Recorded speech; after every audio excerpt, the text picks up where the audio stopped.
Good afternoon, Dr. Gary on the road, dental practices for sale. Our website is dentalpracticeguide.com. Our phone number is 201-663-0935. Our company, Healthcare Practice Sales, is involved in the sale of dental practices, the transition, the appraisals, and we've been doing this now for 11 years. I was a dentist for 25 years. But anyway, so we're dealing now with sale of dental practices around the country. Information that you hear here is for entertainment purposes. This is not legal advice, nor is it business advice. You have to speak to your accountant and or your attorney for that. So anyway, one area that you should be aware of is the due diligence period. Once somebody comes and they like the practice, and they want to investigate a little bit more, check out all the information, have their accountants review everything, have the bank review everything. It's a period of due diligence. Usually, now some of this can occur ahead of time where the average buyer is checking the tax returns. Most important, the procedure code analysis. Also very important is the profit and loss, the true profit and loss, which pulls out all the discretionary expenses and you get the actual real profit of the practice. There could be expenses that are discretionary. For example, doctor takes many vacations to Florida, at which time he's also attending seminars, let's say. Well, if you're not doing that, that is a kind of discretionary. You're not obliged to have that expense. So anyway, you have to review all these different financial and dental statistic reports. You do it during a period before you make your letter of intent, and then a more intense investigation in the due diligence period after you create the letter of intent. Letter of intent says that you intend to purchase the practice at a certain price, and so forth. Generally in dentistry, we go right to contract after that, while you're doing your due diligence, while you're getting your finance together. And so historically in dentistry, we don't have a down payment for it. However, a lot of the DSO private equities will ask for a period that you do not shop the practice. That is, you don't show it to anybody else. It's a period of exclusivity. It could be 60 days or more, sometimes 90 days. And that period, they ask you to keep the practice off the market. Now, in the private sales, it's not as concrete. They will ask for it, but it's not as concrete. But that's an important time period to understand. But once you sign that, if you are going to sell to a DSO/private equity, if you're going to go that route, you've got to understand you're locked in for that 90 days that you really can't show the practice, display the practice, send the financials out to anybody else. Your practice is like off the market.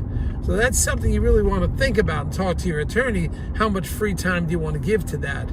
On private sales, it's not as stringent. The DSO sales, they want that 60 to 90 days and expect you to live up to the terms of that you will not shop the practice. Often you're going to find when the DSO/private equity want a deal, generally, they move forward and buy it. Except for some extraordinary circumstances or something out of the ordinary they didn't know or wasn't revealed before, or trouble with leases. Generally, they do buy it. Whereas with a private buyer, it's about 55-60% chance that yes, will go through to closing. There's a 40-45% chance it will not go to the closing table. So this period of due diligence of taking the practice off the market is one for you to consider. As a seller, you want to keep that at a minimum. As a buyer, you want to keep it as a long period of time. And this is something to be aware of and something for you to understand. Now, often, if somebody takes the practice off the market during the due diligence period, you are in essence losing that time in advertising, marketing, and bringing other sellers. So it is something to be aware of. As with all contracts, you have to inform the broker. That's what we monitor this. Inform us of everybody that you've showed the practice to before you want to exclude from our contract. We only have about 6 months on our contract as an exclusivity. But the same with the DSO. You want to discuss with them what practice that you may be selling to another company. and you can identify this company. So before you sign a letter of intent, you should try to get in touch with as many buyers as you can. This is what the broker can do. You identify how many buyers you want to bring in. Serious buyers that meets the criteria and so forth. The broker, such as us, will discuss it, and we have a confidentiality with the buyers. We'll discuss the practice and suggest that they like it to move forward on it. We'll give them a profile form. Again, all of our buyers, and we're adamant about this, sign a non-disclosure agreement. They cannot share that information with anybody but their professionals, their attorney, their bankers, their accountants. We don't want all the information out because we don't want somebody going to the staff and saying, I understand your practice is for sale. And that has happened before. You want to keep it confidential. So we'll do that. So be aware. I guess the title of this segment is the due diligence period, to be aware of what it is.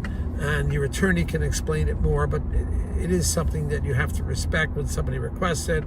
So bring all your buyers in and speak to everybody you can,